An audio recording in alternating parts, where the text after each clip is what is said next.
नमस्ते दोस्तों। क्या आप अपने बच्चों को खांसी जुकाम से दूर रखने के लिए तैयार हैं? तो चलिए शुरू करते हैं। सबसे पहले अपने बच्चों को हाथ धोना सिखाएं, खाने से पहले और बाहर खेलने के बाद।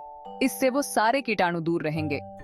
अगला, उनके खाने में हेल्दी चीजें दीजिए, जैसे फल, सब्जियां और विटामिन सी। मजबूत इम्यून सिस्टम ही उनका सबसे अच्छा बचाव है। उन्हें खूब पानी पिलाना न भूलें। ढेर सारा पानी उनके शरीर को चुस्त दुरुस्त रखता है। ठंड के मौसम में भीड़ भाड़ वाली जगहों से बचें। कम कीटाणुओं की चिंता। जब ठंड हो तो उन्हें गर्म कपड़ों में लपेटें।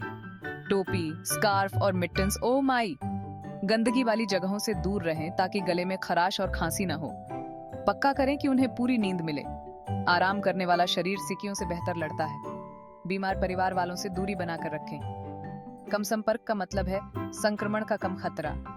घर को साफ रखें, खासकर जहां वे खेलते हैं। नियमित सफाई से वायरस दूर रहते हैं। अंत में, अगर उनकी नाक बंद हो तो थोड़ी भाप से बड़ी राहत मिल सकती है। ये टिप्स आपके बच्चों को सुरक्षित रखने और उनका इम्यून सिस्टम मजबूत करने में मदद करते हैं। लाइक, शेयर और सब्सक्राइब करें और टिप्स के लिए।